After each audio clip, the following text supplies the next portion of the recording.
En tant que médecin généraliste, j'ai découvert, donc il y a peu, après une étude d'un an, je répète, après une étude d'un an, qui regroupe plus de 1000 prises de sang. 1000 prises de sang, dosage des anticorps. C'est très important ce que je vous dis. C'est le dosage des anticorps qui sont fabriqués par votre corps plusieurs jours après donc, l'infection liée au Covid. Alors évidemment, au début, il y avait le matériel médical, ça vous le savez, saturomètre, tension, le stéthoscope, examen d'urine, ça il n'y a pas de souci. Et puis nous avons été aidés par les tests sérologiques rapides, les tests sérologiques antigéniques. Maintenant nous sommes avec les PCR qui donnent des résultats rapides. Mais les anticorps, c'est à mes yeux le plus important. Alors pourquoi les anticorps? Parce que c'est facile. Il suffit de faire une prise de sang. Avec la prise de sang, nous allons avoir une concentration d'anticorps. Vous devez savoir que l'immunité, c'est bien mis noir sur blanc, c'est la seule arme que nous avons pour combattre le Covid. Puisque la vaccination, c'est justement un acte pour fabriquer des anticorps et pour combattre le Covid. Alors, ces prises de sang, nous en avons 1000 à partir de avril 2020.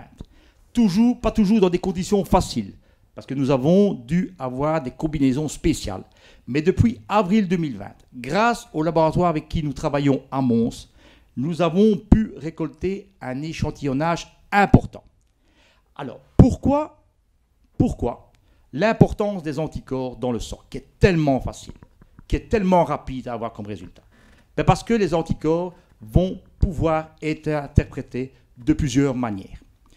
Premièrement, vous devez savoir, mon ami, tu peux envoyer le diagramme, vous devez savoir que l'OMS, le graphique de l'OMS en témoigne, c'est que la fabrication des anticorps IgG apparaît dans le sang plus ou moins 10 jours après avoir été contaminé par le Covid.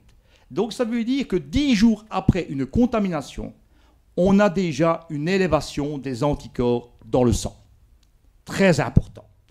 Pourquoi? Parce que avec mon expertise et mon expérience, je me rends compte que beaucoup de patients ont des anticorps Covid, spécifiques Covid, alors qu'ils ont échappé aux tests PCR, aux tests rapides antigéniques. Donc, ça veut dire que même avec des tests négatifs, le Covid est quand même là.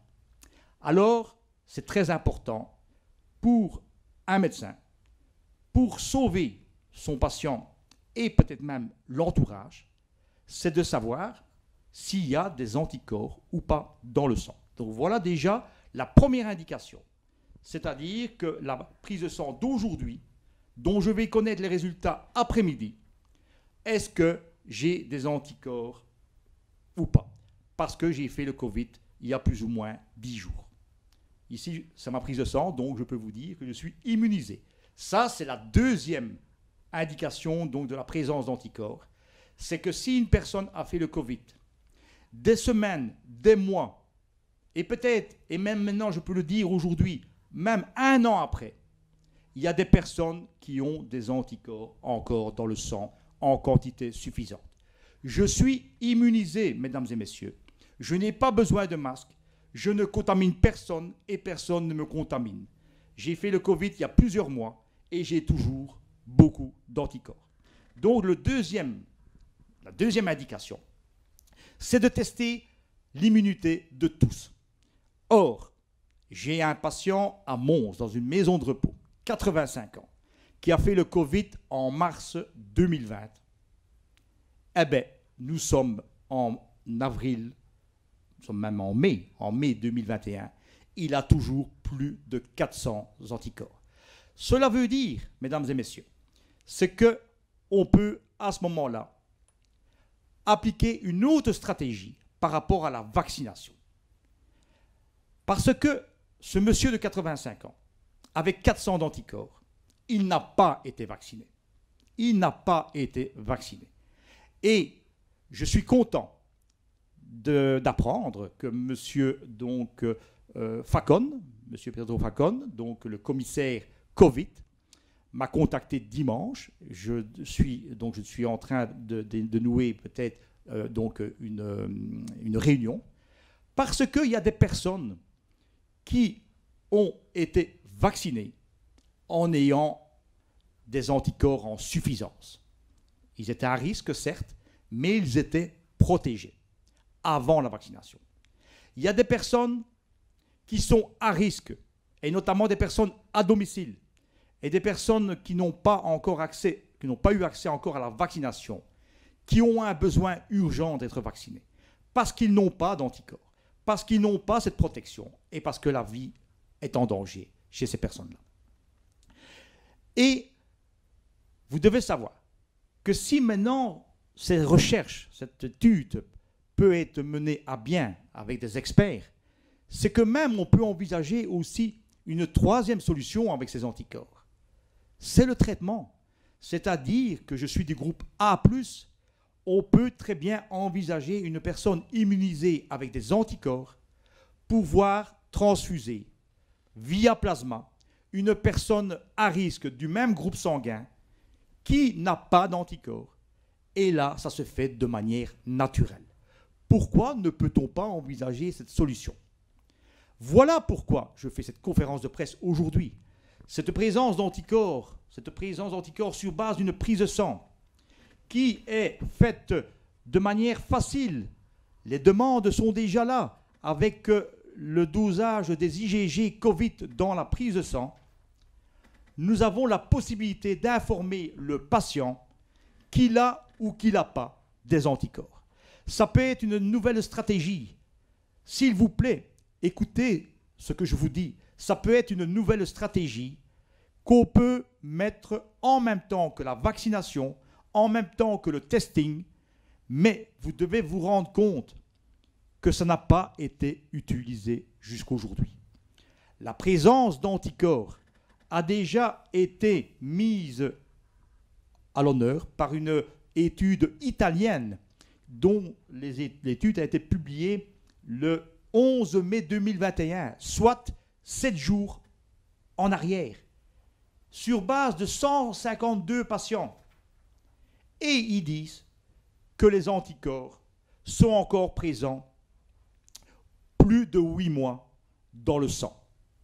Et moi, aujourd'hui, je vous affirme haut et clair que sur base des 1000 prises de sang que je dispose, nous avons encore, certaines personnes ont encore beaucoup d'anticorps 1 an après l'infection liée au Covid. 1 an après, il y a encore une présence d'anticorps spécifiques Covid. Alors, il y a un questionnement important, c'est que la prise de sang peut être faite avant une vaccination. Une prise de sang peut être faite après la première dose d'une vaccination. La prise de sang peut être faite après une deuxième dose de vaccination. Mais, s'il vous plaît, intégrez cette prise de sang avec dosage des anticorps IgG Covid-19 comme examen de routine. C'est tellement facile. Des personnes rentrent dans l'hôpital ou vont à l'hôpital et on ne dose pas les anticorps. Cet examen échappe à la médecine, échappe à tout ce qui est données scientifiques. S'il vous plaît, le dosage des anticorps peut sauver des vies, mais ça peut aussi permettre de mieux soigner les personnes qui n'ont pas le Covid. Ça peut permettre aussi de ne pas saturer les hôpitaux.